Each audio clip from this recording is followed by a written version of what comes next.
और में एक नाखुशगवार वाक़या हुआ है जी, एक और नाखुशगवार वाक़या हुआ है जिसमें तीफ़ी भट्ट के बहनोई जो है वो जावेद भट्ट, उनको मर्डर कर दिया गया है। कराची से शुरू होने वाली सुपारी भत्ता अब लाहौर में भी इसका जादू सर चढ़ के बोल रहा है। पिछले 18 फरवरी को इसी साल अमीर बालाजी टीपू को जहाँ भाग किया जाता है, उनका मर्डर किया जाता है, शूटर भी मारा जाता है।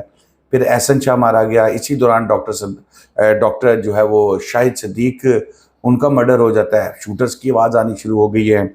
उसके बाद अब कल जो है वो यहाँ पर जावेद भट्ट साहब को भी मार दिया गया और उसकी भी शूटर की आवाज़ आ रही है। पहले मैं आपसे इस पे डिटेल बात करूंगा कि जावेद भट्ट कौन थे, क्या जिम्मेदारियां थी, उनको क्यों निशाना बनाया गया, कौन कौन बीच में मुलव्विस हो सकता है। लेकिन पहले ये बता दूं कि जय वकुआ के करीब लगे सीसीटीवी फुटेज जो है, कैमरे, सेफ सिटी कैमरे नॉन ऑपरेशनल है। जब आम आदमी को चालान भेजना होता है तो ये बड़े ऑपरेशनल होते हैं और ठग करके भेजते हैं।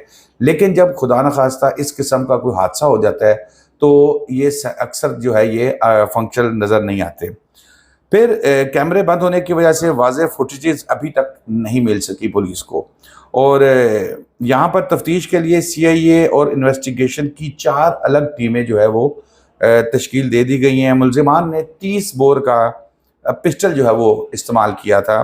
सोर्सेज के मुताबिक दाएं जानिब से लगने वाली गोली जो है वो जो पेट में लगी थी उसकी वजह से उनकी वफात हुई। शूटर का रूट जो है वो ट्रैक किया जा रहा है कि वो मारने के बाद कहाँ गया। लेकिन एक चीज़ तो सामने आ गई है कि जो शूटर्स हैं वो इकबाल टाउन से जब ये जावेद भट्ट साहब अपनी रिहाइशगाह से निकले तो तब ही 2 मोटरसाइकिलों पर 4 लोग उनको फॉलो करते रहे। तीफी भट्ट बेसिकली तीफी भट्ट जो गैंगस्टर और कब्जा ग्रुप नामों में बहुत ज़्यादा इसका नाम आ गया है। गोगी भट्ट, जावेद भट्ट जो है वो गोगी भट्ट के कज़न और तीफी भट्ट के भी कज़न और बेनोई भी साथ जो है वो थे। और सबसे छोटे बेनोई थे उनके, तीफी भट्ट के, और उसको लाडला बेनोई जिसको कहते हैं, सबसे छोटा था। इस वजह से सबसे ज़्यादा लाडला भी यही था, यानी कि जो छोटी हमशीरा थी उनके साथ। अकबरी मंडी में इनका बिजनेस था। ताजरों की सियासत में भरपूर हिस्सा लेते थे। और फिर कुछ अर्सा पहले यहाँ पर इकबाल टाउन शिफ्ट हो गए। पहले रिहाइश भी अकबरी मंडी थी। और इस गैंग वॉर से, इस लड़ाई झगड़े से बज़ाहिर इनका कोई ताल्लुक नहीं था। लेकिन ताल्लुक क्या था ये भी मैं आपको बताऊंगा, और ये बड़ी इंपॉर्टेंट ताल्लुक होता है।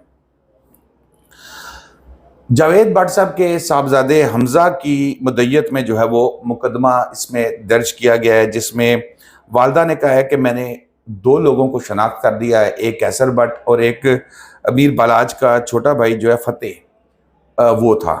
और 2 लोग और थे ना मालूम, अगर मेरे सामने आएंगे तो मैं उनको पहचान लूंगी। कैसर भट्ट का वीडियो, एक तो कैसर भट्ट का मैंने बताया, कैसर भट्ट का भी वीडियो पैगाम आया। उन्होंने कहा जी हम इस किस्म की चीज़ों में नहीं पढ़ते, हम कानून की रखवाले हैं, हम कानून को देखते हैं, कानून के मुताबिक चीज़ों को लेके चलते हैं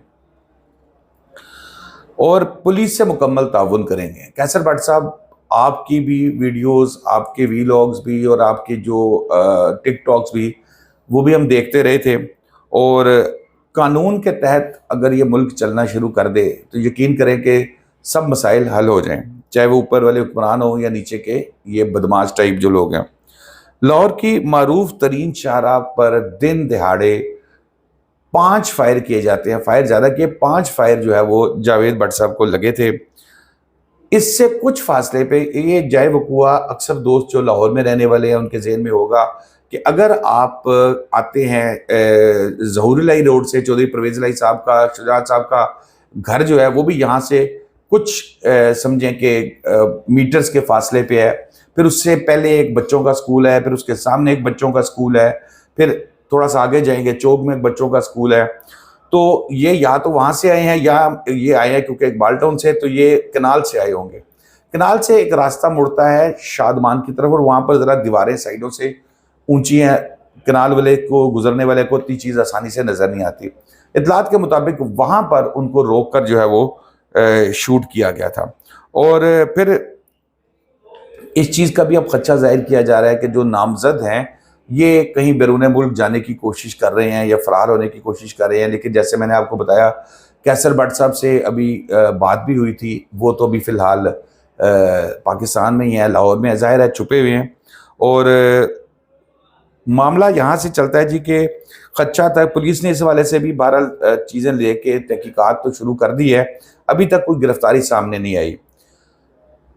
टीफी भट्ट साहब का लाडला बिनोई करता क्या था, मैंने आपको बताया है कि ये बेसिकली इनके ऊपर जो सबसे बड़ा एलिगेशन था, और अक्सर लोग इस चक्कर में बेचारे मारे जाते हैं, वो मामला ये था कि जो भी टीफी भट्ट या गोगी भट्ट के सियासत के मामलात हैं, वो ब्रांदत रोड की सियासत हो, ताजरों की सियासत हो या अकबरी मंडी की सियासत हो, उसमें ये फ्रंटमैन का किरदार अदा करते थे। इसके अलावा अगर टीफी भट्ट या गोगी भट्ट पे कोई केस आ गया, कोई मुकदमाबाजी शुरू हो गई या कोई लिटिगेशन इस तरह की चीज़ चल पड़ी, तो उसमें वकील का अरेंज करना, उसको परसू करना, ये सारे मामला जो है ये जावेद भट्ट साहब जो है वो देखते थे। और जितने भी मामला, मतलब मैंने आपको बताया कि जिस जो लीगल विंग है उसका, ये उसको हेड कर रहे थे। और अक्सर मैंने देखा है कि जब किसी को मारना होता है या किसी को मारा जाता है, तो सबसे पहले वो एफआईआर में भी नाम ऐसे बंदे का लिखवाते हैं जिसका पता हो कि ये पीछे लीगल सपोर्ट उसको दे सकता है। अब जावेद भट्ट साहब का बज़ाहिर तो कोई गुनाह नजर नहीं आ रहा है, इसके अलावा कि वो मतलब गुनाह तो नहीं है, लेकिन जाहिर है ये तो एक लीगल प्रोसीजर करना हर एक का राइट होता है, वो चाहे टीफी भट्ट हो, गोगी भट्ट हो या जो भी हो। उसका एज अ रिश्तेदार भी उसका उनका फ़र्ज़ था, वो उसको फ़र्ज़ को जो है वो निभा रहे थे। अब यहाँ पर मामला ये है कि क्या फिर वही बात गैंगवार की तरफ जा रहे हैं। मैं तो अभी फ़िलहाल इस चीज़ पे भी हैरान हूँ कि हुकूमत बड़ी खामोश है। अब ये ज़िम्मेदार पंजाब हुकूमत को समझा जाए या वज़ीर दाखिला को समझा जाए, लेकिन लाहौर की सूरत हाल इस वक्त ये है कि सड़कों पर चलते हुए, बच्चों को भेजते हुए खौफ आता है कि कहीं भी कोई भी नाखुशगवार वाक़या हो जाए, कोई किसी को आके गोली मार दे, उसके बाद फिर तश्कीलें दे दी, टीमें तश्कील दे गई, ये हो गया वो हो गया, ना पकड़ा जाएगा ना सज़ा होगी। मैंने एहसन शाह का मामला भी जब था, तो मैंने आपको उस वक्त भी यही बात दोस्तों कही थी कि एहसन शाह गुनाहगार था, उसके खिलाफ चीज़ें थी, एविडेंस थी, तो उसको अदालत से सजाए मौत दिलवाई जाती तो बड़ा मज़ा आता है। पाकिस्तान के अंदर कानून की बालादस्ती की बात होती कि यार उसको टांग दिया गया, और उसको जब टांगा जाता तो इर्द गिर्द वाले बेशुमार लोग मुतहरिक हो जाते, उन्हें भी पता होता कि भाई यहाँ पर तो फ़ौरन रीगल चौक में सजाए मौत दे दी जाती है, लटका दिया जाता है, और इसलिए मतलब ये वो था।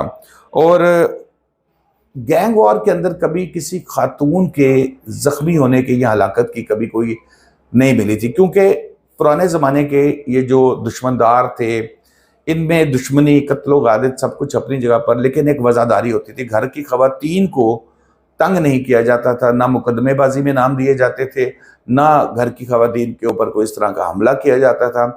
ये पहली मर्तबा इस तरह का है कि वो 2 गोलियाँ जो हैं वो जावेद भट्ट साहब की अहलिया जो है वो उनको लगी हैं, टीफी भट्ट साहब की हमशीरा है, उनको 2 गोलियाँ लगी हैं।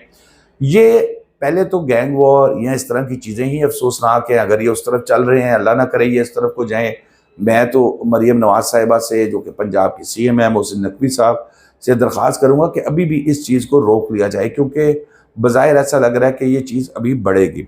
तो पहले ये ख़वातीन को मुलव्वस नहीं किया जाता था, वज़ादारी होती थी दुश्मन में भी, बदमाशों में भी।